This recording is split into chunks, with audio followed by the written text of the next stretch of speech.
ہمارے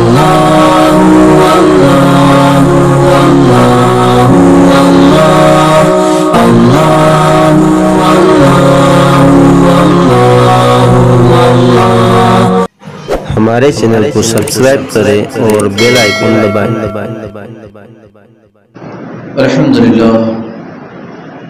الحمدللہ وکفی وسلام علی عبادہ الذین اصطفی، اما بعد فاعوذ باللہ من الشیطان الرجیم، بسم اللہ الرحمن الرحیم۔ لقد من اللہ علی المؤمنین اذ بعث فیہم رسولا، صدق اللہ العلی العظیم وبلغنا رسولہ النبی الامین الکریم، ونحن على ذلك لمن الشاهدين والشاکرین والحمد للہ رب العالمین۔ عزیزان ملت اسلامیہ کو چرز و معروض سے قبل آئیے ہمارا مل کر انتہائی احترام و عقیدت کے ساتھ اپنے اور ساری کائنات کے مرکز عقیدت گنبد خضرا میں آرام فرمانے والے آقا ارواحنا فدا جناب محمد رسول اللہ صلی اللہ علیہ وسلم کی بارگاہ بے کس پناہ میں جھوم جھوم کر پاک ہدیان شکر واضح بلند پڑھا اللہم صلی اللہ علیہ وسلم علی محمد بعد الجود والکرم وآلہ الکرام اجبار وسلم صلاة و سلام علیک یا رسول اللہ صلی اللہ علیہ وسلم۔ عزیزان ملت اسلامیہ، آپ تمامی حضرات کو جشن ولادت رسول اور عید میلاد النبی کا چاند مبارک ہو۔ اللہ تبارک و تعالیٰ قرآن پاک میں ارشاد فرماتا ہے لقد من اللہ علی المؤمنین اذ بعث فیہم رسولا من انفسہم، تحقیق کہ اللہ تبارک و تعالیٰ نے احسان فرمایا، لقد من اللہ نے احسان فرمایا، اور کس پر احسان فرمایا؟ رب فرماتا علی المؤمنین، اللہ نے مومنوں پر احسان فرمایا۔ اور جب یہ احسان مومنوں پر ہے تو ہمیں دوسروں سے امید نہیں رکھنی چاہیے کہ وہ بھی خوشیاں منائیں۔ جب احسان مومنوں پر تو ہم دوسروں سے کیوں امید رکھیں کہ وہ خوشیاں منائیں؟ خوشی وہ منائے گا جو مومن ہوگا، خوشی وہ منائے جو مومن ہو۔ رب فرماتا ہے میں نے مومنین پر احسان فرمایا کہ اذ بعث فیہم رسولا، میں نے ان کے درمیان ان میں ایک رسول بھیجا، اور وہ بھی کیسا؟ من انفسہم، انہی میں کا ایک رسول بھیجا، فرشتوں میں سے نہیں بھیجا، جناتوں میں سے نہیں بھیجا، کوئی اور مخلوق سے نہیں، من انفسہم، انہی کے درمیان سے۔ حالانکہ اس میں دو قرات ہے، انفس ہے انفس ہے، فا کے زبر کے ساتھ بھی اور فا کے پیش کے ساتھ بھی، انفس تو پھر معنی یہ ہو جائے گا کہ سب سے بہترین، ان میں سب سے افضل بھیجا۔ لیکن قرآن میں جو ہم پڑھتے ہیں، جو ہماری قرأت ہے قرأت حفص، تو ہم پڑھتے ہیں من انفسہم، انہی کے درمیان میں، انہی میں سے بھیجا۔ رب یہ بتانا چاہتا ہے فرشتوں میں سے نہیں ہے، جناتوں میں سے نہیں، انسانوں میں سے ہیں۔ پتہ یہ چلا اللہ نے ہم انسانوں کا خیال فرمایا، اللہ نے ہم انسانوں کی رعایت فرمائی۔ اگر فرشتوں میں سے بھیج دیتا، آج بھی تو دو لگے ہوئے ہیں، آج بھی تو دو کرامن کاتبین یہ موجود ہیں، کبھی دیکھا ہے، کبھی دیکھا، کبھی ان کی باتیں سنی، یہ بات بھی تو کرتے ہیں، یہ بات بھی کرتے ہیں، یہ بیٹھے ہوئے ہیں، کبھی بوجھ بھی محسوس نہیں، کبھی ایسا ہوا کہ بہت زیادہ وزن لگا، بندہ جھک جھک جا رہا ہے، ارے بڑا بوجھ ہو رہا ہے، کبھی ایسا محسوس نہیں ہوا کہ یہ دونوں بیٹھے ہیں، دونوں لکھ رہے ہیں، ہمیں پتہ ہی نہیں، ان کے آواز بھی ہم نے نہیں سنی۔ اچھا یہ تو دو ہیں، کانوں کے پاس ہے، پھر بھی ہم نے محسوس نہیں کیا، ہمارے ساتھ 12 لگے ہوئے ہیں، حفاظت کے لیے 12 لگے ہوئے ہیں، ہمیں کبھی وہ محسوس نہیں ہوئے۔ اور ہم تو، ہماری تمہاری تو اوقات کیا، ہماری تمہاری گنتی کیا۔ میں آپ کو بتاؤں، اللہ کے رسول صلی اللہ علیہ وسلم ایک جنازے میں شریک ہوئے، صرف ایک محسوس آپ کو کروانا چاہتا ہوں کہ فرشتوں کی آپ حیثیت دیکھیں اور رسول اعظم کی حیثیت دیکھیں۔ اللہ کے رسول صلی اللہ علیہ وسلم ایک جنازے میں شریک ہوئے، جنازہ تھا حضرت سعد ابن معاذ رضی اللہ تعالیٰ عنہ کا، بڑے عظیم الشان اور جلیل القدر صحابی رسول، ایسے صحابی کہ جن کی وفات پر عرش ہل گیا، عرش ہل گیا.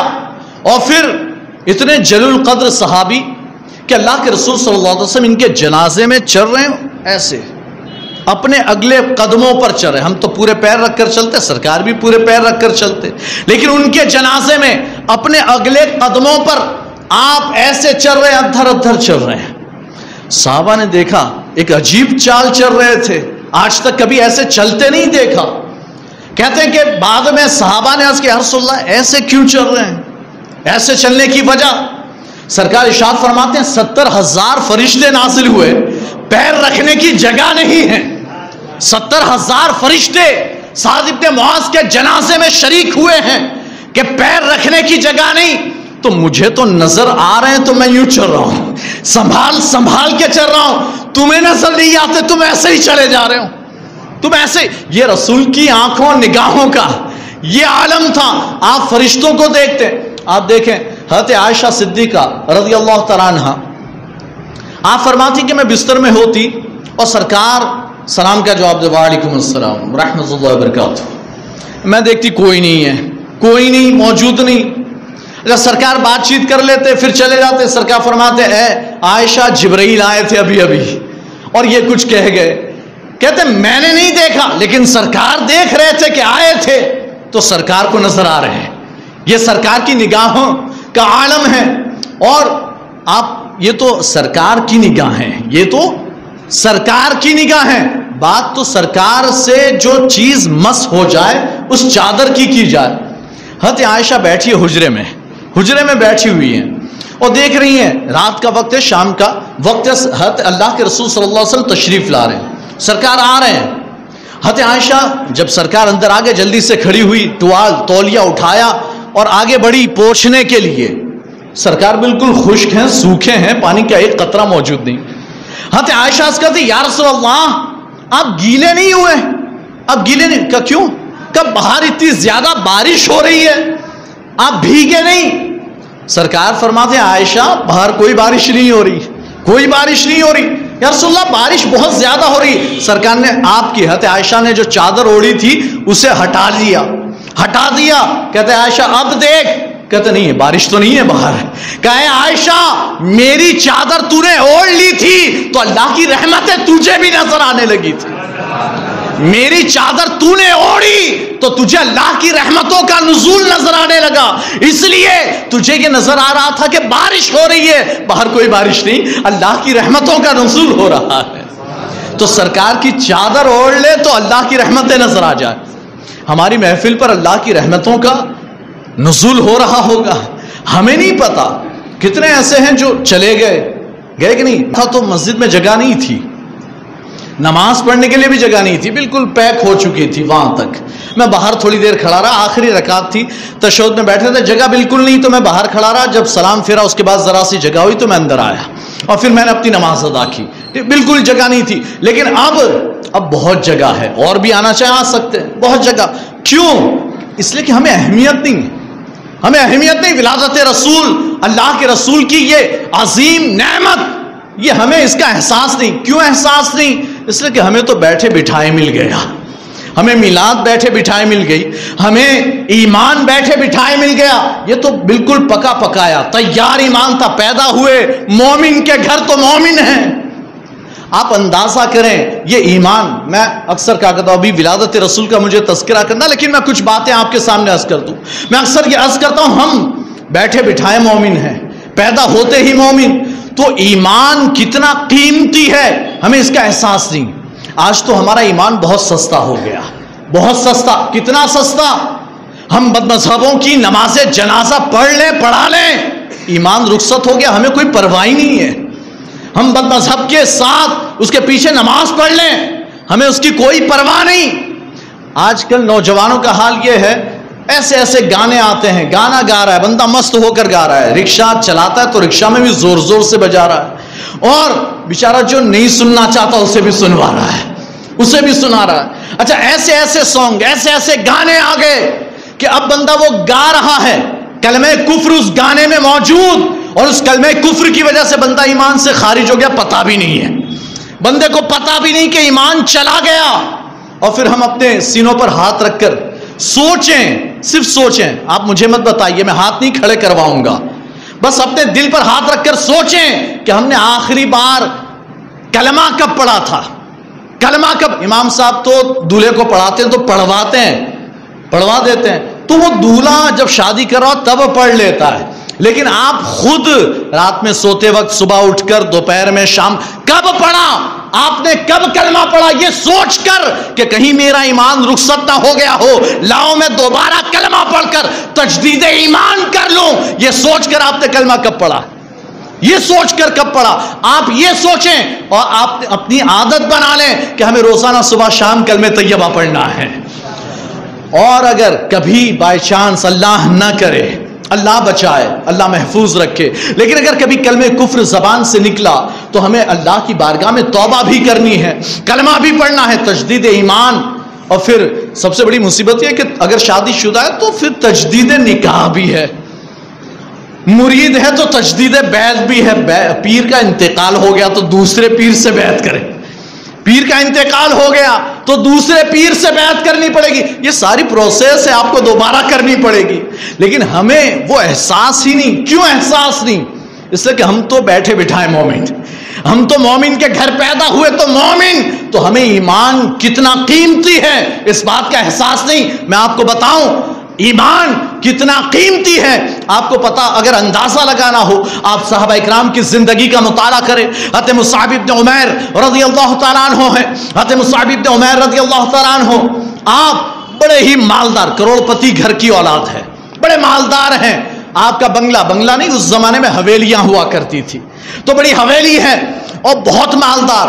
اتنے مالدار، اچھے اچھے قیمتی لباس پہنتے، کپڑے پہنتے، اچھا اچھا کھانا آپ کو میسر ہے، اور ساتھ ہی ساتھ اچھا اچھا لباس پہنتے. کبھی آپ کے پیر مٹی میں پڑ کر گندے نہیں ہوئے.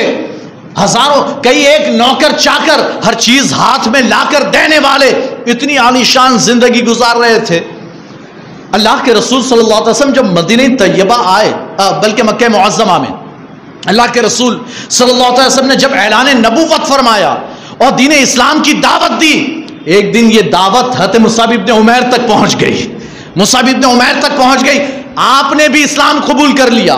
اور یہ میرے آقا کی شان، اللہ کے رسول صلی اللہ علیہ وسلم کے اخلاق ایسے تھے، آپ کی ذات ایسی تھی، آپ کا حسن و جمال ایسا تھا، آپ کے بات کرنے کا طریقہ ایسا تھا کہ آپ جو بھی فرماتے بندہ آپ کا وارفتہ ہو جاتا، آپ پر فریفتہ ہو جاتا، آپ کی محبت میں مبتلا ہو جاتا. حضرت عبداللہ ابن سلام جو یہودیوں کے بہت بڑے عالم تھے، کوئی جاہل آدمی نہیں، یہودیوں کے بہت بڑے عالم، وہ آئے ہیں نام سن کر کے محمد عربی مدینہ منورہ میں آئے ہیں ہجرت کر کے. وہ دعویٰ کرتے ہیں کہ وہ اللہ کے رسول ہیں.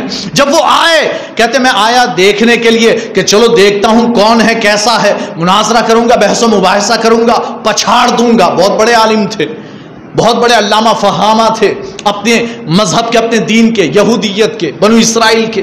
اب آئے ہیں، کہتے ہیں جب میں آیا اللہ کے رسول صلی اللہ علیہ وسلم تشریف فرما تھے اور آپ ایک نصیحت فرما رہے تھے. اور وہ نصیحت کیا تھی؟ اللہ کے رسول اپنے صحابہ سے جو ماننے والے تھے انہیں سمجھا رہے تھے، اگر تم اپنی عمر میں برکت چاہتے ہو، اگر اپنے رزق میں برکت چاہتے ہو تو صلہ رحمی کرو، اپنے رشتہ داروں کے ساتھ اچھا سلوک کرو، تمہاری عمر میں بھی برکت ہوگی، رزق میں بھی برکت ہو جائے گی. لوگ تعویذوں کی لائن لگاتے ہیں، باباؤں کے پیچھے بھاگتے ہیں، پتہ نہیں کہاں کہاں جاتے ہیں کہ رزق میں برکت ہو جائے، روزی میں تنگی ہے، روزی میں برکت ہو جائے، رزق نہیں ملتا. ارے تیرے پاس رزق کے دروازے کھل جائیں گے، بس تجھے اپنے رشتہ داروں کے ساتھ صلہ رحمی کرنی ہے. اب یہ رشتہ داروں کے ساتھ صلہ رحمی کیا؟ ایک بات آپ کو بتاؤں، اللہ کے رسول کے حدیث مبارکہ ترمذی شریف میں بھی ہے، مسلم شریف میں بھی. اللہ کے رسول صلی اللہ علیہ وسلم ارشاد فرماتے صلہ رحمی یہ نہیں کہ جو تیرے ساتھ رشتہ جوڑے تو اس کے ساتھ جوڑ. آج کل ماحول ہے نا کہ وہ مجھ سے بات کرتا ہے اس لیے میں کروں گا، اگر کسی نے بات بند کی وہ نہیں کرتا میں کیوں کروں اس سے، میں کیوں. یہ سرکار فرماتے ہیں صلہ رحمی یہ نہیں کہ جو تجھ سے جوڑے تو اس سے جوڑ، جو تجھ سے توڑے تو اس سے جا کر جوڑے، یہ صلہ رحمی ہے. یہ صلہ رحمی تو رشتہ داروں کے ساتھ، اگر کوئی رشتہ دار ناراض ہو گیا تو آگے بڑھ اور یہ فضیلت حاصل کر. اللہ کے رسول فرماتے جب دو مومن بندوں میں آپس میں بات بند ہو جائے، لڑائی جھگڑا ہو جائے، تو جو آگے بڑھ اس جھگڑے کو، وہ سب سے افضل. اس پر ایک اور بات یاد آئی، مصعب بن عمیر کو میں لا رہا ہوں، ہاں ان کے ایمان کو بتانا ہے. لیکن ایک اور بات یاد آئی، میں پھر بتاؤں. اور ترمذی شریف کے درس میں نے پڑھائی ہے، تو جنہوں نے میرے پاس پڑھا ان کو یہ واقعہ بڑا اچھے سے یاد ہوگا. حضرت عبداللہ ابن جعفر رضی اللہ تعالیٰ عنہ، حضرت عبداللہ ابن جعفر اور حضرت امام حسن دونوں رضی اللہ تعالیٰ عنہما دونوں ہیں. اور جعفر طیار کے بیٹے عبداللہ ابن جعفر یہ بھی اللہ کے رسول کے خاندان کے ہیں، اور امام حسن علی مرتضیٰ کے بیٹے ہیں. اب ان دونوں میں کسی بات میں چپل کش ہو گئی، لڑائی جھگڑا ہو گیا، نزاع ہو گیا، دونوں میں کھینچاتا نہیں، دونوں کی بات بند. اب جب بات بند ہو گئی دونوں میں، تو اللہ کے رسول کی حدیث ہے کہ جب مومن میں آپس میں لڑائی جھگڑا ہو، بات بند ہو جائے تو 3 دن سے زیادہ بات بند نہ رکھی جائے. ہاں آگے بڑھ کر بات کر لی جائے، اور جو پہلے آگے بڑھے وہ فضیلت والا، وہ افضل، دونوں میں وہ افضل. تو اب حضرت عبداللہ ابن جعفر نے خط لکھا، عبداللہ ابن جعفر نے خط لکھا. اور خط کیا لکھا؟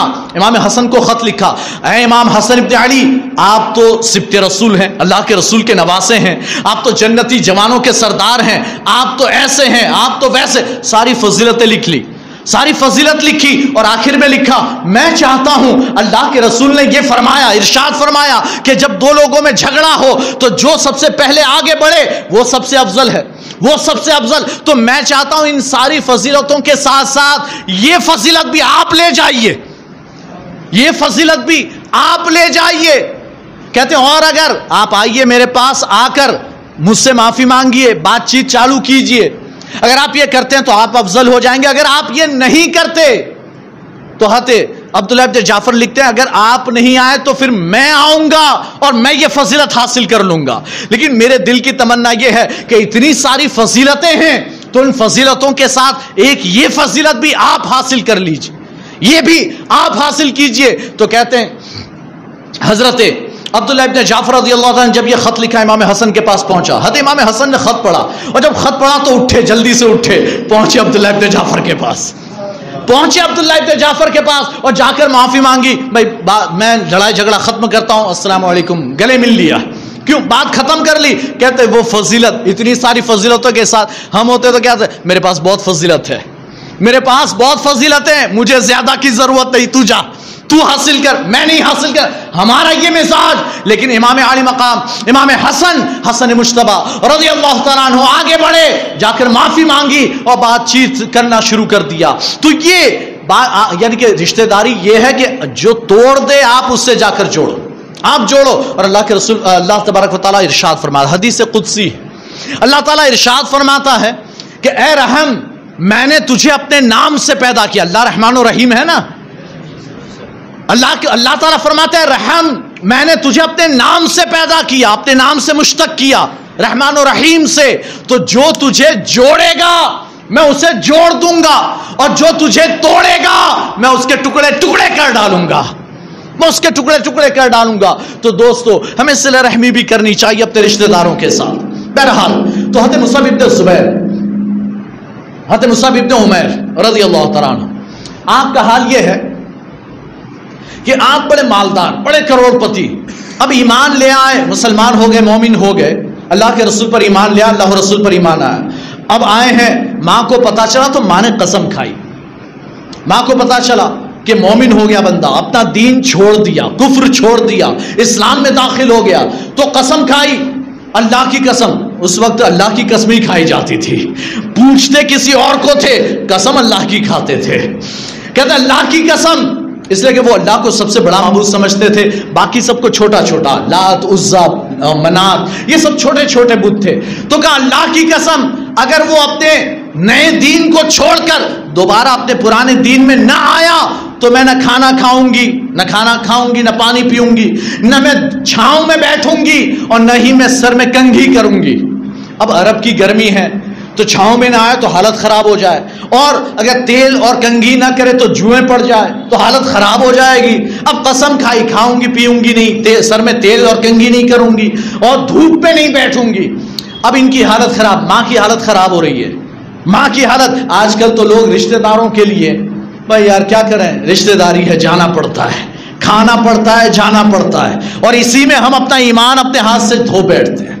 ہاں ایمان رخصت ہو جاتا ہے، ہمیں ایمان کی پرواہ نہیں ہوتی. لیکن مصعب بن زبیر، حضرت مصعب بن عمیر رضی اللہ تعالیٰ عنہ، آپ دیکھیں آئے ہیں اور ماں کے بارے میں پتا چلا، لوگوں نے کہا جا بیٹا، یعنی جا مصعب اور جا کر اپنی ماں کو منا لے، اپنی ماں کو منا لے۔ اب آئے اور مصعب ابن عمیر کہتے ہیں ماں تجھے کھانا ہو تو کھا، چھاؤں میں بیٹھنا ہو تو بیٹھ، سر میں کنگھی کرنی ہو تو کر، ورنہ مر، لیکن میں دین اسلام نہیں چھوڑنے والا۔ کھانا ہو تو کھا ورنہ مر جا، سر میں کنگھی کرنی ہو تو کر ورنہ کھجالتی رہے، لیکن میں دین اسلام نہیں چھوڑ سکتا، میں ایمان نہیں چھوڑ سکتا۔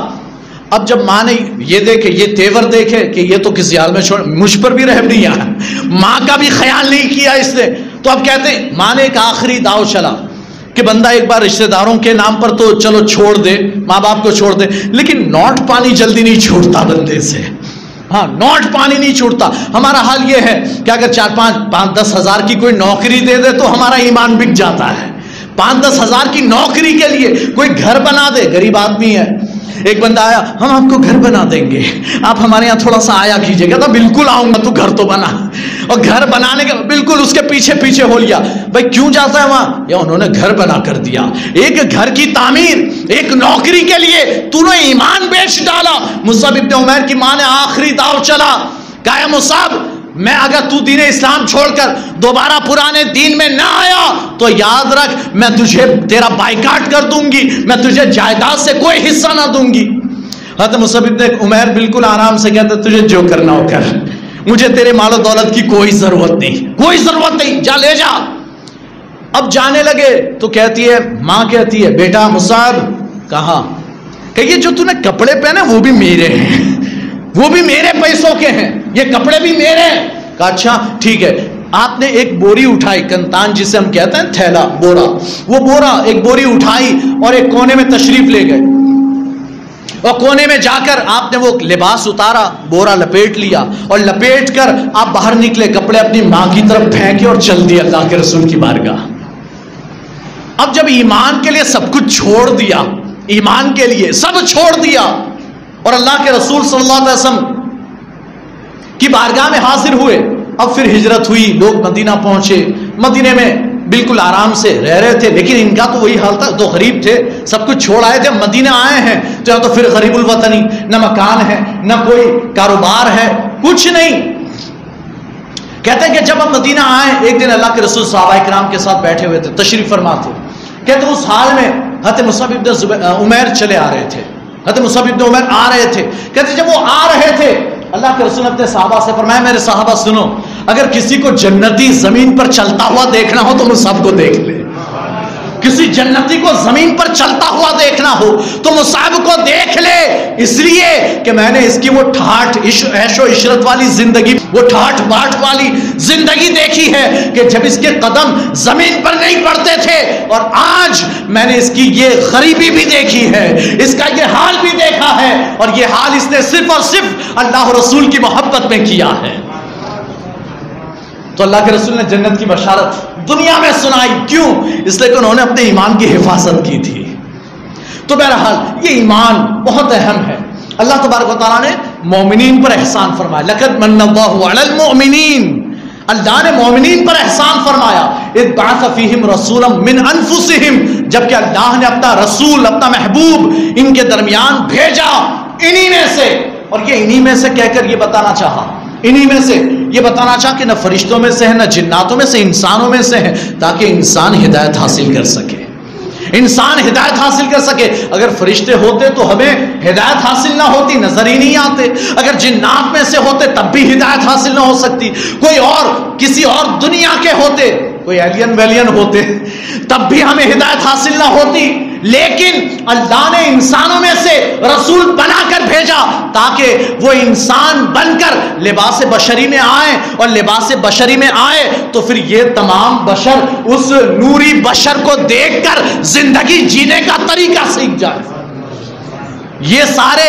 بشر اس نوری بشر کو دیکھ کر زندگی جینے کا طریقہ سیکھ جائے۔ اس لیے اللہ نے اپنے نور سے جس نور کو پیدا کیا تھا، اول ما خلق اللہ نوری من نوری ہی، اللہ نے سب سے پہلے میرے نور کو اپنے نور سے پیدا کیا، تو اللہ نے اس نور کو اپنے جلووں میں، اپنے پہلو میں رکھا تھا کروڑ سال تک رکھا، پتہ نہیں کتنا رکھا، لیکن اس کے بعد بھیجا تو لباس بشری میں بھیجا ہے، بشری لباس میں، تاکہ جس ضرورت کی وجہ سے بھیجا گیا وہ انسانوں کی ضرورت پوری ہو سکے۔ خاتم النبیین بنا کر بھیجے گئے، آخری نبی و رسول، تاکہ ہدایت تام ہو جائے، مکمل ہو جائے، اور اس کے بعد قیامت تک کے لیے اسی نبی کی شریعت چلنے والی ہے، اسی رسول کی شریعت چلے گی، تاکہ یہ پوری انسانیت کو جینے کا طریقہ سکھا دے۔ اللہ کے رسول ارشاد فرماتے ہیں بعثت معلما، میں معلم بنا کر بھیجا گیا، بعثت معلما، میں معلم بنا کر، معلم یعنی استاد، استاد سکھانے والا، میں سکھانے والا بنا کر بھیجا گیا۔ اور دوسری جگہ فرماتے ہیں بعثت لأتمم مکارم الاخلاق، میں اس لیے بھیجا گیا تاکہ تمہارے مکارم اخلاق کی تکمیل کر سکوں، تمہیں اعلیٰ اخلاق سکھا سکوں، تمہیں جینے کا ڈھنگ سکھا سکوں۔ تو آپ اندازہ کریں اللہ کے رسول صلی اللہ علیہ وسلم اس خاکدان گیتی پر تشریف لائے، جانتے ہیں اللہ کے رسول صلی اللہ علیہ وسلم کا یہ آنا، آپ کی یہ آمد 12 ربیع الاول کو ہوئی، 12 ربیع الاول کو صبح صادق کے وقت آپ کی آمد ہوئی، لیکن اس آمد کا چرچا، اس آمد کا چرچا حضرت آدم سے بھی پہلے سے ہوا چلا آ رہا تھا، پہلے سے آ رہا تھا۔ اور کہاں سے آپ سب جانتے ہوں گے، کئی بار آپ نے سنا ہوگا، میں صرف مختصر بتاؤں اختصار کے ساتھ، کہ عالم ارواح میں اللہ نے تمام روحوں کو جمع فرمایا تھا، اور وہاں وَإِذْ أَخَذَ اللَّهُ مِيثَاقَ النَّبِيِّينَ کے ذریعے وہاں ایک تو میثاق سارے لوگوں سے لیا، سارے لوگوں سے، أَلَسْتُ بِرَبِّكُمْ، کیا میں تمہارا رب نہیں ہوں؟ ساری روحوں نے کہا تھا، ہم سب نے کہا تھا بلا، ہاں ہاں کیوں نہیں، اے اللہ تو ہمارا رب ہے، سب نے کہا تھا۔ جتنے غیر مسلم ہیں انہوں نے بھی کہا، جتنے مسلمان ہیں انہوں نے بھی کہا۔ یہ اور بات ہے، ہم یہاں آئے تو ہمیں یاد ہے کہ ہم نے ہاں کہا تھا، اور ہم اسی دین پر ہیں، وہ بھول گئے، حالانکہ ہمیں بھی تو پیدا ہوئے اس لیے مسلمان، ورنہ ہمیں بھی یاد تو نہیں ہے، لیکن ہم نے وہاں رب سے وعدہ کیا بلا کے ذریعے، اور پھر اس کے بعد ہم سب کو نکال کر اللہ نے ایک پرائیویٹ میٹنگ کی ہے، ایک پرائیویٹ میٹنگ جس میں صرف انبیاء کرام تھے، بلکہ یہ میٹنگ نہ کہیں، ایک جلسہ تھا، ایک جلسہ عام تھا جس میں سارے لوگ موجود تھے، حضرت آدم سے لے کر قیامت تک کے سارے لوگ تھے، لیکن پھر اس کے بعد اس جلسے سے سب کو نکال دیا گیا۔ اب تمہارا کام ختم ہوا، تم سے جو کام لینا تھا وہ ہو گیا، وہ بات ہو گئی ختم، اب تم جاؤ۔ اب ایک مخصوص پروگرام ہے، یہ خاص پروگرام، اور اس خاص پروگرام میں صرف انبیاء کرام کی روحیں تھی، اور پھر اللہ نے ان روحوں سے وعدہ لیا، اور کیا وعدہ لیا؟ میں تم سب کو نبی و رسول بنا کر زمین میں بھیجنے والا ہوں، اور تم کو جب میں نبی و رسول بنا کر بھیجوں، اور اس درمیان اگر میرا محبوب وہ آخری نبی اگر تمہارے درمیان آ جائے تو کیا تم ایمان لاؤ گے؟ کیا تم ان کی مدد کرو گے؟ سب نے، سارے انبیاء نے بیک زبان ہو کر کہا ہاں ہاں ہم ان پر ایمان بھی لائیں گے، اور ہم ان کی تصدیق کریں گے، ان کی نصرت و حمایت اور مدد بھی کریں گے۔ جب سب نے وعدہ لے لیا، وعدہ کر لیا، تو اللہ تبارک و تعالیٰ نے سب کو ایک ایک کر کے بھیجا، حضرت آدم سے لے کر حضرت عیسیٰ تک سب آتے گئے، لیکن جانتے اللہ جانتا تھا، اللہ جانتا تھا کہ میں تو آخر میں بھیجنے والا ہوں، کسی کے زمانے میں نہیں بھیجنے والا، لیکن ایمان پہلے ہی سے دلوا دیا کہ اے انبیاء اکرام اگر بھیجوں تو لاؤ گے؟ سب نے کہا لے آئیں گے، اور جب بھیجا تو سارے گزر چکے تھے، جب بھیجا تو سارے گزر چکے، کوئی نبی موجود نہ تھا کہ رسول پر ایمان لاتا، تو پھر معراج کی رات سارے انبیاء کو جمع فرما دیا۔ اے انبیاء وعدہ لیا تھا نا، اب وہ آ گئے ہیں، تو اب تمہاری باری ہے، اب تمہاری باری۔ اور اللہ کے رسول صلی اللہ علیہ وسلم کے یہ نور، اللہ کے رسول فرماتے ہیں کہ میں نبی سے، ایک نبی سے دوسرے نبی کی پشت میں منتقل ہوتا رہا، اور پاکیزہ مادر رحم سے دوسرے پاکیزہ مادر رحم میں میں منتقل ہوتا رہا، یہاں تک کہ سیدہ آمنہ کے رحم میں آیا۔ اللہ کے رسول فرماتے ہیں میرے آباء و اجداد میں پوری لسٹ میں کبھی بھی کوئی بھی ایسا نہ گزرا کہ جس نے ناجائز طریقے سے نکاح کیا ہو، ناجائز طریقے سے تعلقات قائم کیے ہوں، اور نہ ہی کسی نے زمانے جاہلیت کی کوئی بری بات اختیار کی۔ اور علماء کا اس بات پر اتفاق، اللہ کے رسول صلی اللہ علیہ وسلم کے تمام باپ دادا، آباء و اجداد، سب کے سب موحد تھے، یا تو مومن تھے یا موحد تھے. اگر نبیوں کے زمانے میں تھے تو مومن تھے، اور یا تو خود نبی تھے یا مومن تھے، اور اگر کسی نبی کا زمانہ نہ تھا تو وہ موحد تھے. اللہ کے رسول صلی اللہ علیہ وسلم نے اپنا نسب نامہ عدنان تک بیان فرمایا، عدنان تک، اور کہا عدنان جو من ولد اسماعیل، حضرت اسماعیل کی اولاد سے ہیں. حضرت اسماعیل علیہ السلام، حالانکہ آپ دیکھیں گے تو ہر دور میں، ہر زمانے میں اللہ کے رسول کے نور کا کوئی نہ کوئی کمال آپ کو نظر آئے گا. حضرت آدم کی توبہ نور مصطفیٰ کی وجہ سے قبول ہوئی ہے.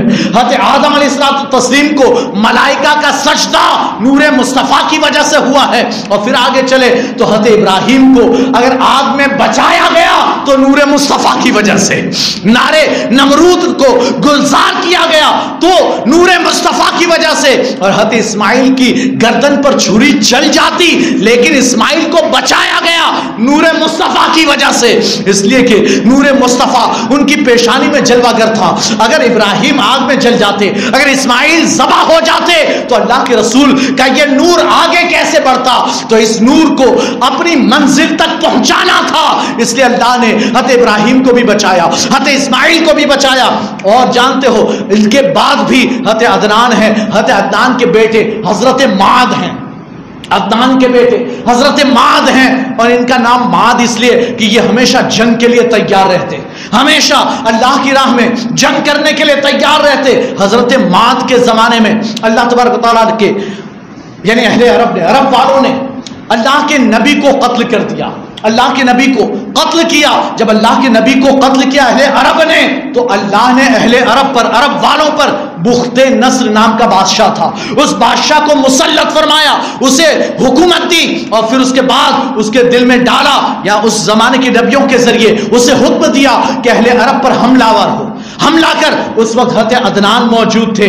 اب جب دونوں میں جنگ ہوئی حضرت عدنان نے بھی لشکر تیار کیا، بخت نصر بھی بھاری بھرکم لشکر لے کر آیا، دونوں میں جنگیں ہوئی. جانتے ہو بخت نصر نے اپنے نبی کی ہدایت کے مطابق کہا ہوا تھا کہ عدنان کو قتل مت کرنا، عدنان اگر مل بھی جائے اسے قتل مت کرنا. اور ادھر حضرت عدنان نے کہا ہوا تھا بخت نصر کو قتل مت کرنا، اگر وہ مل بھی جائے زندہ گرفتار کرنا لیکن قتل مت کرنا. کہتے ہیں دونوں میں جنگیں ہوئی، عدنان کے لشکر کو شکست ہوئی، حضرت عدنان کو ملک شام بھاگ جانا پڑا. لیکن دوستو بخت نصر کو تو چونکہ اللہ نے مسلط کیا تھا، وہ عرب والے جنہوں نے نبی کو قتل کیا ان کی انتقام کے لیے، بدلے کے لیے اللہ نے بخت نصر کو مسلط فرمایا تھا. آج کل جو ہم پر مسلط ہے، ہم پر مسلط ہے، وہ بھی ہمارے اعمال کا نتیجہ ہے کہ ہم پر اللہ تعالیٰ کیسے کیسوں کو مسلط فرما دیتا ہے کہ جو ہم پر حکومتیں کرتے ہیں، ہمیں برباد کرنا چاہتے ہیں. لیکن دوستو یاد رکھیں، ہم اگر اپنے اعمال کی اصلاح کر لیں، اگر ہم اللہ والے ہو جائیں تو پھر اللہ تبارک و تعالیٰ ہماری حفاظت فرمائے گا. اللہ کسی ایسے کو پیدا فرمائے گا کہ جو ہماری حفاظت کرے، جو ہماری نصرت و حمایت کرے. حضرت عدنان کو بچایا ہے. اور صرف حضرت عدنان کے بعد حضرت معاد پر جب یہ یعنی کہ لشکر کشی کی گئی، جنگ ہوئی، تو اس وقت یعنی یہ جب جنگ ہوئی حضرت عدنان کے ساتھ، حضرت معاد 12 سال کے تھے، 12 سال کے تھے. حضرت عدنان کے بیٹے معاد اللہ کے رسول کے آبا و اجداد میں ہیں، 12 سال کی عمر تھی. اللہ نے اس زمانے کے نبی حضرت ارمیہ علیہ السلام کو یہ حکم دیا، جاؤ اور جا کر معاد کو وہاں سے صحیح سلامت اٹھا کر لے آؤ. وہ گئے، براق پر سوار کر کے 12 سال کے معاد کو اٹھا کر لے آئے ہیں، ملک شام لے آئے. اور بنو اسرائیل میں، یہودیوں کے درمیان بنو اسرائیل میں حضرت معاد کی پرورش ہوتی رہی، اور وہاں جو نبی تھے انہوں نے انہیں تعلیم دی. اس کے بعد پھر حضرت معاد واپس دوبارہ عرب آئے، اور آنے کے بعد پورا مکہ ویران ہو چکا تھا، بخت نصر نے سب تباہ و برباد کر دیا تھا. حضرت معاد آئے اور آنے کے بعد آپ نے دوبارہ مکہ معظمہ کو آباد کیا ہے، مکہ معظمہ کو آباد کیا. تو یہ حضرت معاد ہے، اللہ کے رسول کے آبا و اجداد میں حضرت نزار ہے، ان کے بعد حضرت بہت سے یعنی کہ سارے آبا و اجداد ہیں، ان میں بھی کچھ نہ کچھ کہیں نہ کہیں کمال مصطفیٰ، کمال نور مصطفیٰ آپ کو نظر آئے گا. حضرت عبد المطلب ہے، حضرت عبد المطلب ہاشم ہے، حضرت عبد المطلب ہے ہاشم کے بیٹے. حضرت عبد المطلب کا حال یہ ہے، جھگڑا ہو گیا کس میں؟ تولیت میں، متولی ہونے میں، جو سقایا کا معاملہ تھا، پانی کا معاملہ. حضرت عبد المطلب چاہتے تھے کہ کنواں کھدوایا جائے، زمزم کا کنواں جو بند ہو گیا، بالکل پٹ چکا ہے. نظر بھی نہیں آتا. حضرت عبد المطلب چاہتے تھے کہ اس کنویں کو دوبارہ کھودوایا جائے. باقی سب آبجیکشن میں،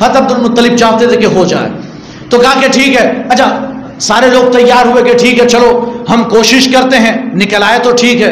انہیں خواب میں دکھایا گیا تھا عبد المطلب کو کہ یہاں پر کنواں ہے. کہا ٹھیک ہے، لیکن اب یہ ہو گیا، پہلے تو تیار نہ تھے، اب تیار ہوئے تو جھگڑا یہ ہو گیا. وہ کہیں ہم کھودیں گے، وہ کہتے ہیں ہم کھودیں گے. حضرت عبد المطلب کا کہنا ہم کھودیں گے. وہ دوسری جماعت، دوسری پارٹی، وہ بھی ان کے بھائی تھے، ان کا کہنا ہم کھودیں گے.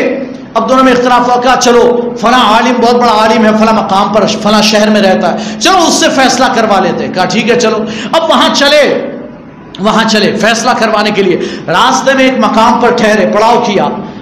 اب پانی کی پیاس لگی تھی، پانی موجود نہیں تھا، سارے لوگ سوئے ہوئے تھے. اب پانی موجود نہیں تو حضرت عبد المطلب وہاں جہاں سوئے ہوئے تھے وہاں آپ نے خواب دیکھا. رات سو رہے تھے پانی کے بغیر، خواب دیکھا. خواب میں آپ کو ایک جگہ بتائی گئی یہاں پانی موجود ہے. آپ صبح اٹھے، اٹھنے کے بعد آپ نے کہا یہاں اس جگہ کو تھوڑا سا ہٹاؤ. وہاں سے ریت ہٹائی گئی، ایک ڈھکن جیسا ملا، اسے پتھر کو ہٹایا، وہاں سے پانی کا چشمہ جاری ہو گیا. پانی کا چشمہ جاری. اب جب پانی نکل آیا حضرت عبد المطلب نے پیا. اور جو آپ کے مخالف پارٹی تھی ان سے کہا بھائی آؤ تم بھی پی لو، تم بھی تو پیاسے ہو. ہے مخالف، دشمن، لیکن کہا آؤ تم بھی پی لو، تم بھی پانی پیو. اب سب نے پیا تو مخالف پارٹی کہتی آگے جانے کی ضرورت نہیں، عبد المطلب تم ہی زمزم کا کنواں کھود لو، تم ہی کھود لو، ہم تمہیں حوالے کرتے ہیں. عبد المطلب لوٹ آئے، وہیں سے سارے لوگ لوٹ آئے. حضرت عبد المطلب نے زمزم کا کنواں دوبارہ کھدوایا اور وہاں زمزم کا کنواں آج تک وہاں پر جاری ہے. یہ حضرت عبد المطلب نے خود اللہ کے رسول صلی اللہ علیہ وسلم کے ذریعے آپ کا نور مصطفیٰ ہر ایک کی پیشانی میں چمکتا اور پھر پیشانی سے آگے صلب میں اور صلب سے آگے دوسرے یعنی اولاد تک پہنچتا تھا. اسی صلب یعنی کہ اس پیشانی میں نور مصطفیٰ کی وجہ سے اور اس برکت سے اللہ تبارک و تعالیٰ نے پورے ان کے تمام آباء و اجداد کو بڑی فضیلتیں عطا فرمائی، بڑی عزت و عظمت عطا فرمائی. اور وہاں انہیں ایک اعلیٰ مقام حاصل تھا، اتنا اعلیٰ مقام حاصل تھا کہ وہ جو کہتے تھے وہی کام ہو جایا کرتا تھا. آپ کے آباء و اجداد میں حضرت نضر ہے، نضر اولاد کے ساتھ حضرت نضر ہے. یہ نضر جو ہیں یہ اتنے حسین و جمیل، ایسے خوبصورت، اور حضرت کعب بھی، کعب جو ہیں وہ بھی بڑے خوبصورت تھے. اور حضرت نضر کا نام تو نضر پڑا ہی اس لیے چونکہ بہت خوبصورت تھے، اتنے خوبصورت جہاں جس جگہ بھی جاتے، جہاں بھی جاتے لوگ صرف دیکھتے آپ کے چہرے کو تو نگاہیں جھکا لیتے تھے، آپ کے سامنے سر جھکا دیتے تھے کہ آپ کو ہم نے اپنا سردار مان لیا، آپ جو کہو ہم آپ کی بات ماننے کے لیے تیار ہیں. آگے حضرت کعب کا حال یہ، وہ جس بادشاہ کے دربار میں جاتے وہ بادشاہ آپ کے چہرے کو دیکھ کر کھڑا ہو جاتا. بادشاہوں کا یہ طریقہ نہیں کہ وہ کسی اجنبی کوئی آدمی آیا تو دیکھ کر کھڑے ہو جائیں. میں ابھی آیا، میں اجنبی آدمی تھا، کوئی کسی نے کھڑا، کوئی کھڑا ہوا، اگر کوئی آپ جانتے پہچانتے ہوتے تو سب کھڑے ہو جاتے، حضرت آ گئے ہے نا. لیکن میں آیا بیٹھا، کسی کو پتا بھی نہیں، کسی کو کیوں اجنبی آدمی. لیکن حضرت کعب کا حال یہ تھا کہ حضرت کعب جہاں بھی پہنچ جاتے، کسی بادشاہ کے دربار میں پہنچ جاتے، وہ بادشاہ اپنے تخت پر بیٹھا ہوتا، حضرت کعب کو آتا ہوا دیکھ کر کھڑا ہو جاتا، اترتا اپنے تخت سے اور لے جا کر اپنے پہلو میں بٹھاتا، آپ یہاں بیٹھیے، آپ یہاں بیٹھیے. یہ کیوں؟ اس لیے کہ نور مصطفیٰ ان کی پیشانی میں چمک رہا تھا. یہ نور مصطفیٰ کی برکت تھی. اور پھر اللہ کے رسول صلی اللہ علیہ وسلم حضرت عبداللہ کی پیشانی میں چمکے تو جانتے ہو آپ کا بھی حسن و جمال کا عالم یہ تھا کہ عورتیں جب آپ گزرا کرتے تھے تو عورتیں گھروں سے جھانکا کرتی تھی، عرب کی عورتیں جھانکا کرتی. اور کچھ تو ایسی بھی تھی کہ جو آپ کو دعوتیں دیا کرتی تھی، آپ کو بلایا کرتی تھی بدکاری کے لیے. لیکن جانتے ہیں اللہ کے رسول صلی اللہ علیہ وسلم کے والد تھے، اللہ نے سارے آباء و اجداد کو تمام برائیوں سے، تمام عیب سے پاک رکھا تھا، سارے عیب سے پاک رکھا. تو یہ تو ڈائریکٹ والے ابا تھے، یہ تو والد تھے، تو اللہ انہیں کیسے مبتلا ہونے دیتا؟ یہ بھی اللہ نے ان کی بھی حفاظت فرمائی صرف اور صرف نور مصطفیٰ کی وجہ سے. یہ گزرتے، لوگ بلاتے، عورتیں بلاتی تو آپ کہہ دیتے میں ان کاموں کے لیے پیدا نہیں کیا گیا، میں تمہاری دعوت قبول نہیں کرتا، نیچی نکاح کر کے گزر جاتے۔ اور جب سیدہ آمنہ سے آپ کا نکاح ہو گیا، جب جا رہے تھے ایک عورت نے دعوت دی تھی، بڑی مالدار عورت تھی، اتنی مالدار کہ اگر عبداللہ نکاح کر لیتے تو کروڑوں میں کھیلتے، کروڑوں میں کھیلتے، اتنی مالدار تھی، ساری دولت دینے کے لیے تیار، اور وہ بھی نہیں کہ شادی کرو، نہیں، بس ایک رات کا معاملہ، ایک رات صرف آؤ۔ اچھا آپ جانتے ہیں یہ ساری عورتیں بری تھی، بہت بری عورتیں تھی؟ نہیں، یہ عورتیں بری نہیں تھی، وہ نور مصطفیٰ کو دیکھتی پیشانی میں ہر عورت چاہتی تھی کہ یہ نور مجھے مل جائے، یہ نور میرے شکم میں آ جائے، یہ ان کی تمنا تھی۔ اب جب حضرت عبداللہ گئے ہیں، جب واپس لوٹ یعنی جب جا رہے تھے تو ایک نے جو بڑی مالدار عورت تھی اس نے بلایا، دعوت دی، آپ نے قبول نہ کی۔ جب عبداللہ واپس سیدہ آمنہ سے نکاح ہو گیا، جب نکاح ہو گیا اب واپس لوٹے، مدینہ گئے، وہاں نکاح ہوا، واپس لوٹے۔ اب جب واپس آئے تو پھر وہ مالدار عورت باہر کھڑی تھی، اب جا رہے ہیں، اس نے کوئی بھاؤ بھی نہیں دیا، اس نے دیکھا بھی نہیں ہے، دیکھا ٹھیک ہے جا رہا ہے، آدمی ہے، کوئی آدمی جا رہا ہے، چلا گیا۔ حضرت عبداللہ کو تعجب ہوا، جب بھی میں آتا جاتا تھا یہ بلاتی تھی، یہ دعوت دیتی تھی، آج کچھ نہیں بولی، کچھ نہیں بولی۔ تو آپ رک گئے، حالانکہ آپ تو ویسے محفوظ تھے، لیکن آج رک گئے پوچھنے کے لیے، پوچھا کہ روز تو دعوت دیا کرتے، ہمیشہ تو بلاتی تھی جب بھی میں آتا جاتا تھا، آج کیا ہوا، آج کیوں نہیں بلایا؟ کہا کہ جب بھی پہلے آتے جاتے تھے تو ایک نور چمکتا تھا، آج جب آئے ہو وہ نور موجود نہیں، لگتا ہے تم نے کسی اور کو ٹرانسفر کر دیا ہے، لگتا کسی اور میں وہ منتقل ہو گیا، اور جب وہ نور منتقل ہو چکا تو اب مجھے تیری ضرورت نہیں ہے، اب تیری ضرورت نہیں۔ پتا کیا چلا، وہ جو عورتیں تھی وہ بدکار نہ تھی، وہ بری نہ تھی، وہ شریف النفس تھی، وہ اچھے گھرانے کی تھی، لیکن دعوت صرف اس لیے دیتی تھی کہ اس لالچ میں کہ وہ نور کی جو اعلیٰ نعمت ہے وہ میرے پیٹ میں آ جائے، وہ میرے رحم میں آ جائے، اس وجہ سے وہ دعوتیں دیا کرتی تھی۔ بہرحال جب اللہ کے رسول کی ولادت ہوئی، اب جو ولادت کے وقت کے جو واقعات ہیں بڑے مشہور و معروف ہے، بڑے مشہور و معروف ہے، ہر کوئی جانتا ہے اللہ کے رسول کی ولادت کے وقت کس طرح کے 14 کنگرے ٹوٹ گئے، آتش کدہ بجھ گیا جو 1000 سال سے جل رہا تھا، 1000 سال سے آگ جلے جا رہی تھی، کبھی بجھی نہیں تھی، سرکار پیدا ہوئے بجھ گئی، پیدا ہوئے تو بجھ گئی،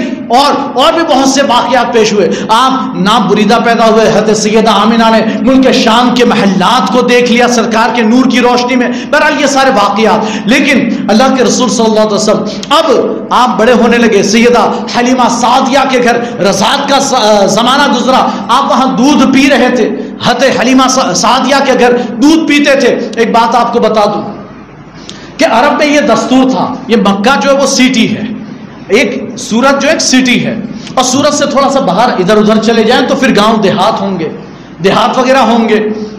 اب یہ جو سٹی ہوتی ہے، سٹی میں ہر طرح کے ہوتے ہیں، ہر طرح کے لوگ ہوتے ہیں، ہر سٹی اور ہر علاقے کے لوگ ہوتے ہیں۔ آپ کے یہاں یو پی، بہار، بنگال، گجرات، مہاراشٹر اور یعنی مدھیہ پردیش، راجستھان، ہر طرح کے ہوں گے، ہر طرح، ہر ایک کی زبان بھی الگ ہوتی ہے، ہر ایک کی زبان بھی الگ۔ تو اب آپ اردو بھی کیسی بولتے ہیں؟ پائلا تھا، وہ گیلا تھا، آپ کی اردو ایسی آئلہ گیلا والی ہو گئی، بھئی یہ کوئی اردو ہے؟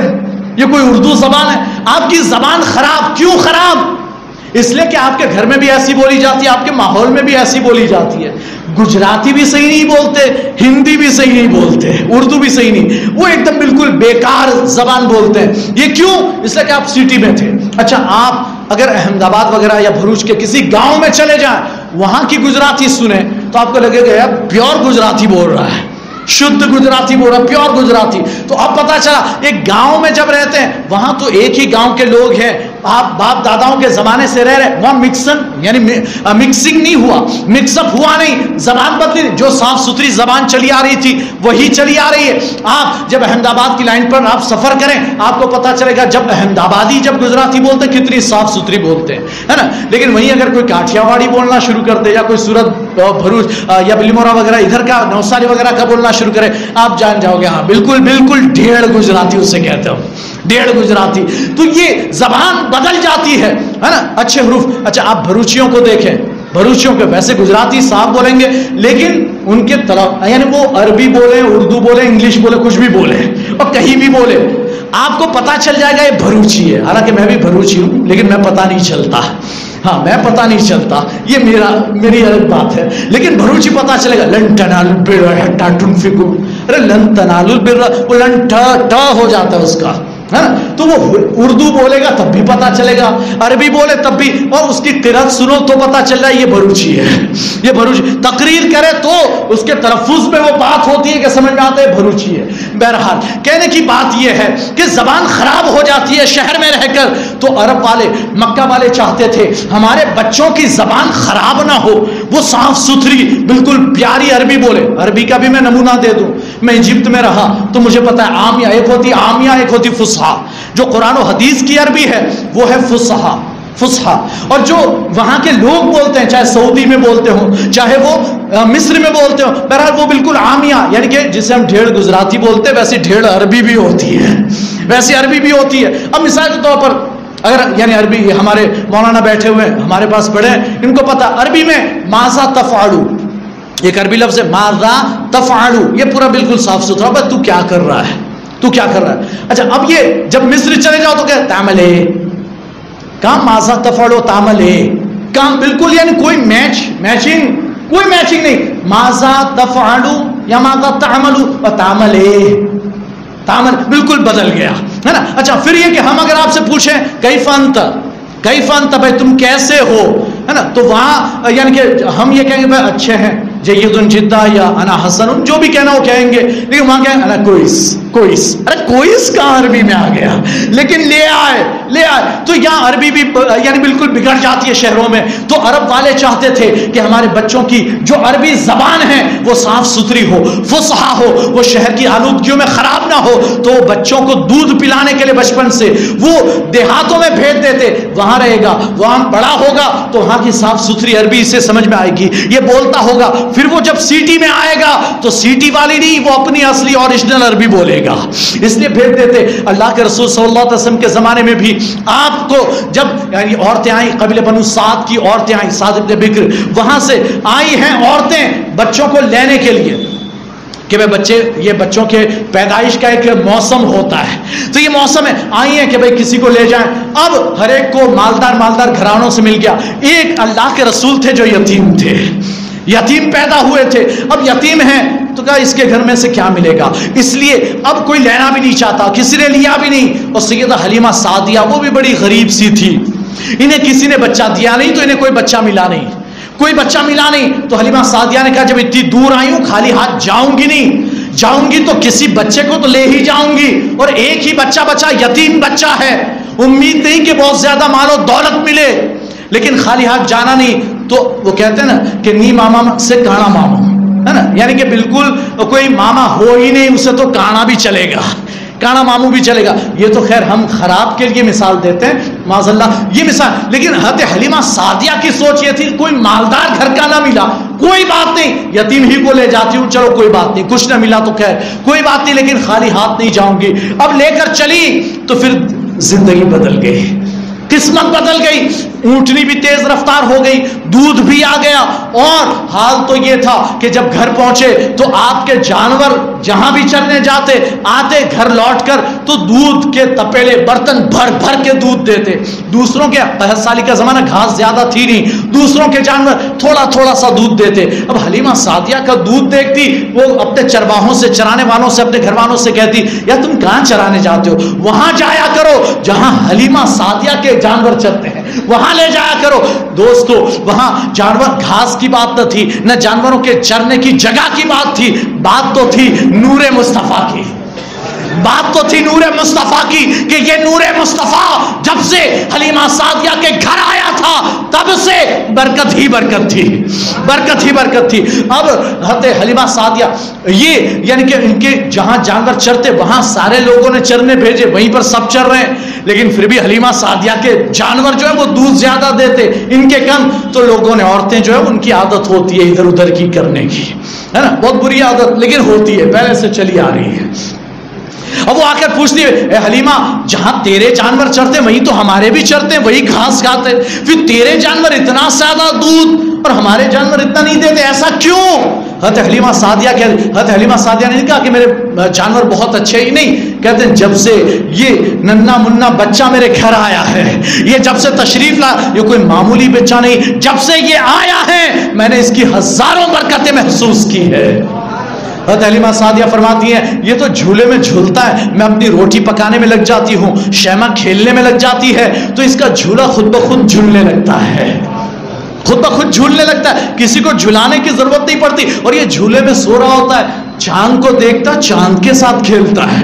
تمہارے بچے کھلونے سے کھیلتے ہیں اور ان کے اوپر آپ دیکھو گے جھولے میں اوپر لٹکا دیا جاتا ہے گول گول گھومنے والا، یہ کیوں لٹکاتے؟ بچہ اس کو دیکھتے دیکھتے اس کی آنکھیں بند ہو جائے۔ یہ بھی ایک نفسیات ہے، ایک نفسیات ہے کہ وہ ایسا اوپر سو رہا ہے، ایسا دیکھ رہا ہے، اور اس کے اوپر وہ گھوم رہا ہے تو یہ اس کو گھومتا گھومتا دیکھے گا تو آٹومیٹک اس کو چکر چکر آتے نیند آ جائے گی، دیکھتے دیکھتے نیند آ جائے گی۔ یہ ایک نفسیاتی سائیکولوجیکل بات ہے۔ تو یہ اس طرح یہ یعنی لگایا اس لیے جاتا تھا کہ اس سے نیند آ جائے۔ حلیمہ سعدیہ کہتے مجھے تو لگانے کی ضرورت نہیں، اس کے لیے تو چاند کھلونا بن گیا ہے، یہ جہاں انگلی کرتا ہے چاند وہیں چلا جاتا ہے، چاند سے کھیلتا ہے بچہ۔ اور اسی کو اعلیٰ حضرت نے فرمایا چاند جھک جاتا ادھر انگلی اٹھاتے مہد میں، چاند جھک جاتا ادھر انگلی اٹھاتے مہد میں، کیا ہی چلتا تھا اشاروں پر کھلونا نور کا، آپ کا تو کھلونا بھی نور کا تھا۔ تو اللہ کے رسول صلی اللہ علیہ وسلم کے نور کی یہ برکتیں حلیمہ سعدیہ نے محسوس کی، اور پھر شق صدر کا واقعہ پیش آیا بچپن ہی میں۔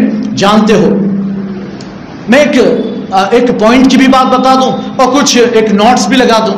اللہ کے رسول صلی اللہ علیہ وسلم چھوٹے بچے ہیں، اس وقت آپ بکریاں چرانے، حضرت حلیمہ سعدیہ کی بکریاں چرانے جاتے تھے، اور بکری چرانے کا کام آپ نے بڑے ہو کر بھی کیا۔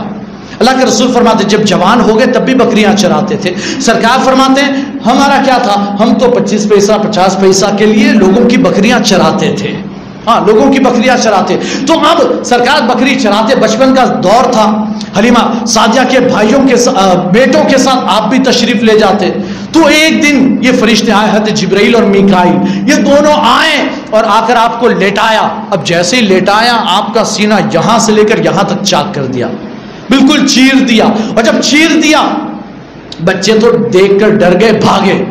سرکار لیٹے ہوئے ہیں، یہاں سے دل نکالا گیا، آپریشن ہو رہا ہے، آپریشن اس یعنی دنیا میں پہلا آپریشن کیا جا رہا ہے، ہارٹ سرجری ہو رہی ہے، ہارٹ نکال لیا گیا، نکال کر اسے دھویا گیا اور دھو کر پھر یعنی چاندی کے برتن میں پانی لائے تھے حضرت میکائیل، اس سے حضرت جبرائیل نے دھویا۔ اچھا آگے روایت میں آتا ہے اس میں ایک کالا سا تھوڑا سا ٹکڑا تھا، اللہ کے رسول کے دل میں، ہر دل میں ہوتا ہے تھوڑا سا کالا سا، حضرت جبرائیل نے وہ کالا ٹکڑا نکال کر پھینکا اور کہا کہ یہ شیطان کا حصہ تھا جو میں نے نکال کر پھینک دیا، یہ شیطان کا حصہ۔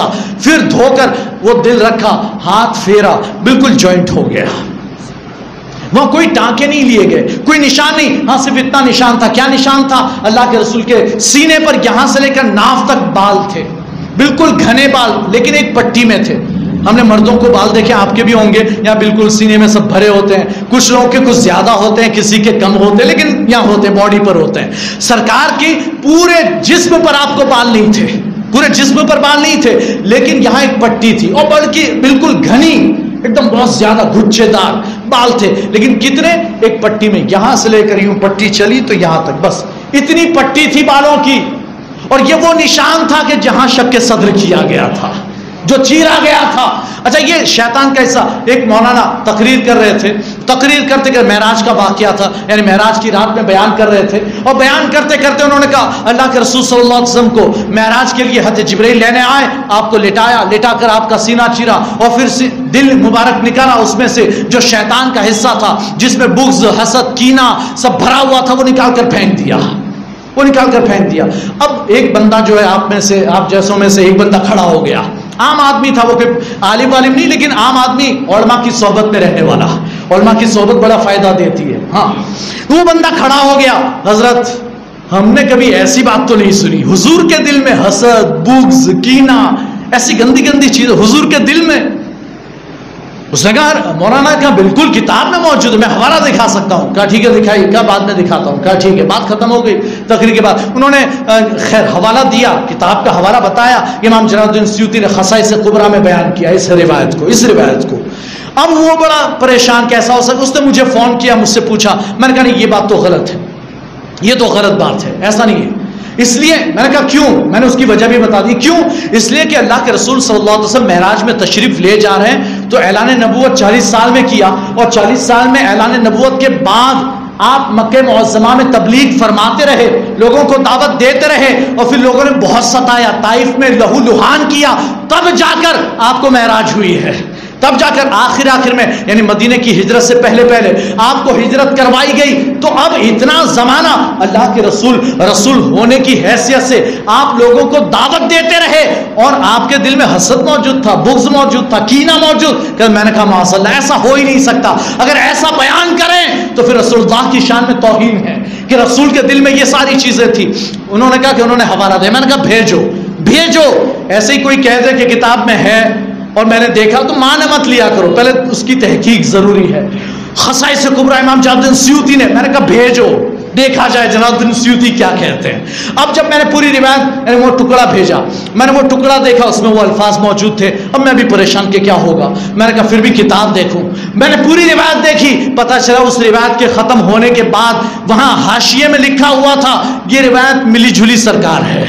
یہ روایت ملی جھلی سرکار، یعنی ادھر کا حصہ، ادھر کا واقعہ، ادھر کا ٹکڑا، ادھر کا ٹکڑا، سب ملا جھلا کر بیان کر دیا. میں نے کہا یہی بات کہ یہ جو دل کے اندر سے کالا سیاہ ٹکڑا نکالنے کی بات ہے، یہ بچپن کی بات ہے.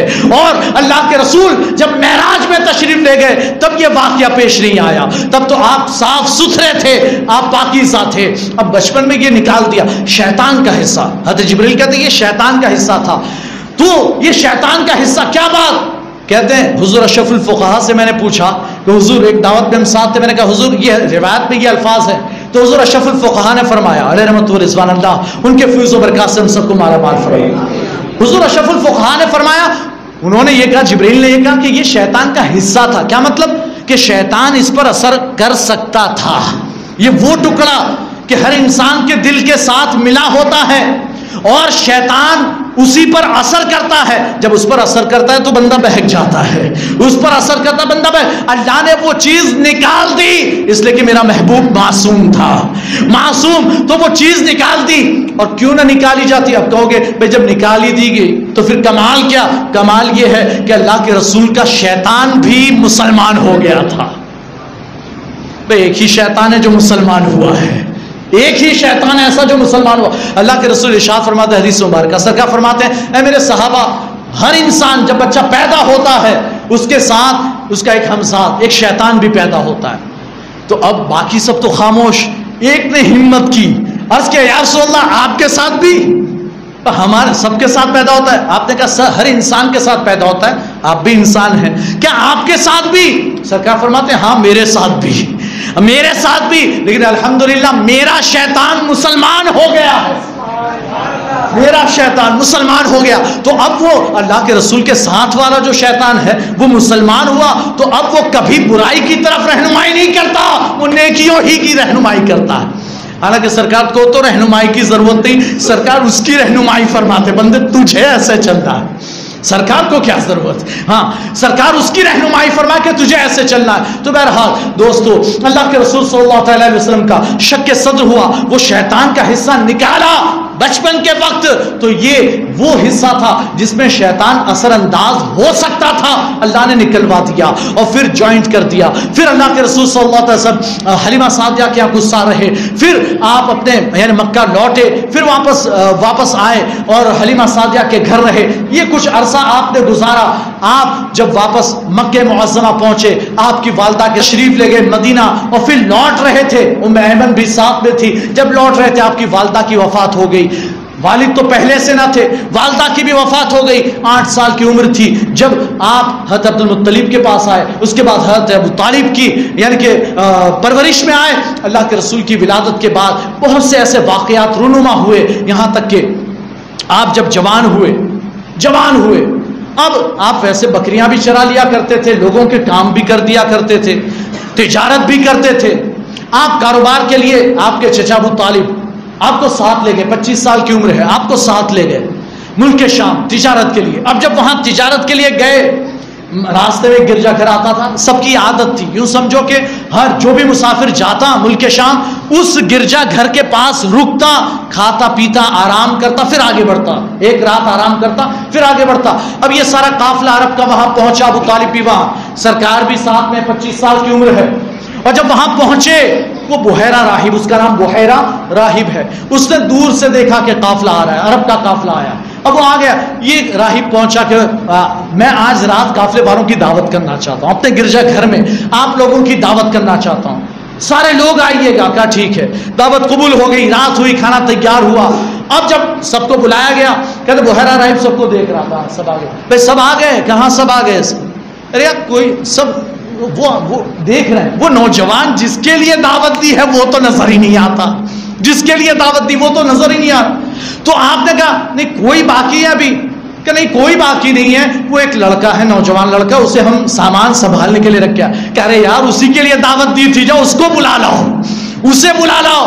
کہتے وہ گئے اور جا کر ایک آدمی دوسرا وہاں کھڑا کیا، سرکار کو بلا رہا ہے۔ اب یہ آیا، بالکل ہاتھ دھلوائے، ہاتھ دھلانے کے بعد کھانا کھلایا، اپنے ہاتھوں سے کھانا کھلا رہا ہے، بڑی آؤ بھگت کر رہا ہے، آپ کو ایک الگ کمرے میں لے گیا، آپ یہاں آرام کریں، یہ کہیں بھی سو جائیں گے، یہ کہیں بھی سو جائیں گے، آپ یہاں آرام کریں، بیٹھ کر آپ کی زیارت کر رہا ہے، آپ کو تکے جا رہا ہے، دیکھے جا رہا ہے اور خوش ہوتا جا رہا ہے۔ اب جب یعنی کہ ساری دعوت ہو گئی، سارے لوگ گئے، تو ابو طالب کو کونے میں لے گیا، کہ تم بیوقوف ہو، بیوقوف ہو؟ کہ کیوں، کیا ہوا؟ کہ یہ کون ہے؟ کہ میرا بھتیجا ہے، کہ اسے آگے مت لے جاؤ۔ کہ کیوں؟ کہ آگے بڑا خطرہ ہے، اس کی جان کو خطرہ ہے، آگے یہودی، اگر یہودیوں نے اسے دیکھا وہ اسے قتل کر دیں گے، اسے واپس بھیج دو، آگے مت لے جاؤ، اس لیے کہ اس کے اندر وہ نشانیاں موجود ہیں جو میں نے اپنی کتابوں میں پڑھی ہے، جو آخری پیغمبر کی علامتیں ہیں، آخری پیغمبر کی علامت۔ کا کیا علامت دیکھی؟ کہ میں نے دیکھا یہ چلے آ رہے تھے، تمہارا قافلہ آ رہا تھا، میں نے دیکھا کہ ایک بادل کا ٹکڑا ان پر سایہ کیے ہوئے ہے، سایہ کیے ہوئے، اور جب یہ آئے ہیں تو جانتے ہو یہ درخت کا سایہ ادھر تھا، جب سارے لوگ سائے میں بیٹھ گئے، سارے لوگ سارے بڑے بڑے تھے، سب بڑے بڑے جو ہے سائے میں بیٹھ گئے، یہ نوجوان تھے، ان کو جگہ نہ ملی، یہ ادھر دھوپ میں بیٹھے، ایک اونٹ کے قریب بیٹھ گئے، کہتے درخت نے سایہ آپ کی طرف کر دیا، درخت نے سایہ آپ کی طرف کر دیا۔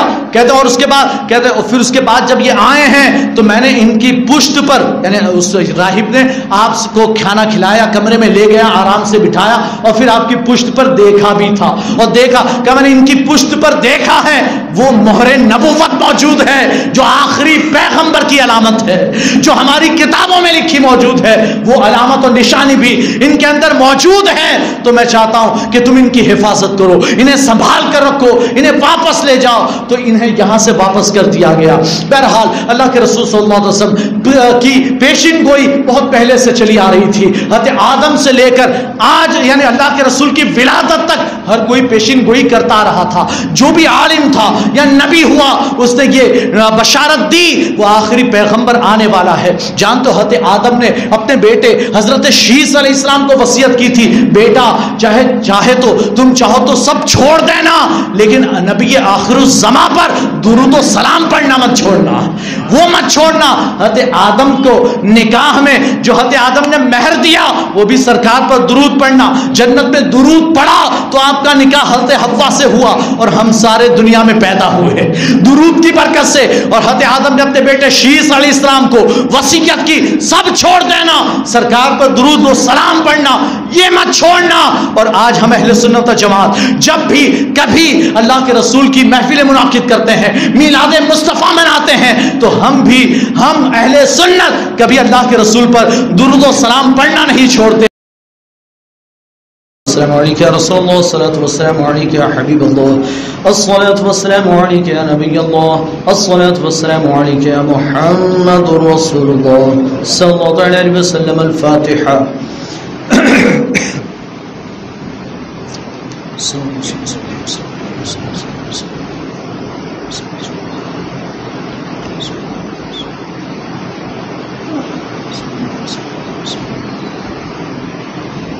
یا اللہ یا رحمان یا رحیم، دیر مارکم مستقیم بحق یا نعبد و یا نستعین، یا اللہ یا رحمان یا رحیم جو بھی ہم نے میلاد مصطفیٰ کی محفل منا، جو بھی ذکر و اذکار نعت و مناقب پڑھے گئے، مولا ان تمام کو اپنی بارگاہ میں قبول و مقبول فرما۔ صلاۃ و سلام کا نذرانہ پیش کیا گیا، درود و سلام پڑھے گئے، مولا ان تمام کو اپنی بارگاہ میں قبول فرما۔ یا اللہ ان تمام اعمال خیر کا ثواب تیرے محبوب صلی اللہ تعالی علیہ وسلم کی بارگاہ میں نظر کرتے مولا قبول فرما۔ یا اللہ تیرے محبوب صلی اللہ تعالی علیہ وسلم کے صدقہ و طفیل حضرت آدم علیہ الصلوۃ والتسلیم سے لے کر آج تک جتنے بھی اہل ایمان اس دار فانی سے رخصت ہوئے، مولا تمام کو اس کا ثواب پہنچا۔ یا اللہ بالخصوص ہم یہاں جتنے حاضرین موجود ہیں، ہمارے خاندانوں سے جتنے بھی اہل ایمان اس دار فانی سے رخصت ہوئے، مولا تمام کو اس کا ثواب پہنچا۔ یا اللہ ہمارے تمام اہل ایمان مرحومین کی مغفرت و بخشش فرما۔ یا اللہ ان سب کو جنت الفردوس میں اعلیٰ سلام مقام عطا فرما۔ یا اللہ ان کی قبروں پر رحمت و نور کی بارشوں کا نزول فرما۔ یا اللہ ان کی قبروں کو جنت کا باغیچہ بنا دے۔ یا اللہ ہمارے گھروں میں، رزق میں، کاروبار میں، روزیوں میں خوب خوب برکتیں عطا فرما۔ یا اللہ محفل میلاد مصطفیٰ صلی اللہ علیہ وسلم کے صدقہ و طفیل میں ہماری ہر نیک اور جائز تمنا و عرض و خواہش و دل مرادوں کو پورا فرما دے۔ یا اللہ ہمیں جو بھی بیمار ہیں، مولا ان سب کو شفا اجر و کامل عطا فرما دے۔ یا اللہ ہم سب کو، ہمارے والدین کو، ہمارے دوست و احباب، اہل و عیال، بیوی بچوں کو اور ہمارے تمام گھر والوں کو صحت و سلامتی، تندرستی اور عفو و عافیت عطا فرما۔ صحت و سلامتی، تندرستی اور عفو و عافیت عطا فرما۔ تمام امراض مہلکہ سے ہماری حفاظت فرما۔ یا اللہ تمام آفات ارضی و سماوی سے ہماری حفاظت فرما۔ تمام آفات و بلیات، مصیبت و پریشانیوں کو ہم سے دور فرما۔ یا اللہ ہم پر اپنا خصوصی فضل و کرم نازل فرما۔ یا اللہ تیرے محبوب کے صدقہ و طفیل میں ہماری دعاؤں کو اپنی بارگاہ میں قبول فرما۔ یا اللہ تو مجیب الدعوات، ہماری دعاؤں کو اپنی بارگاہ میں قبول فرما۔ یا اللہ ہم سب کا خاتمہ بالخیر فرما۔ اعمال صالحہ کی توفیق عطا فرما۔ صراط مستقیم پر چلنے کی توفیق عطا فرما۔ نیکیوں کی طرف مائل فرما۔ یا اللہ ہم سب کو، ہماری نسلوں کو تیرے محبوب کی محبت میں جینے کی توفیق عطا فرما۔ یا اللہ ہم سب کو تیرا اور تیرے محبوب صلی اللہ علیہ وسلم کا سچا پکا مطیع و فرما بردار بنا۔ یا اللہ تیرے محبوب کی سنتوں پر عمل کرنے کی توفیق عطا فرما۔ یا اللہ ہم سب کو ایمان پر خاتمہ نصیب فرما۔ جب ہم اس دار فانی سے رخصت ہو، ہماری زبانوں پر کلمہ طیبہ لا الہ الا اللہ محمد رسول اللہ جاری فرما۔ یا اللہ قیامت میں تیرے محبوب صلی اللہ علیہ وسلم کی شفاعت نصیب فرما۔ ان اللہ وملائکتہ یصلون علی النبی یا ایھا الذین آمنوا صلوا علیہ وسلموا تسلیما۔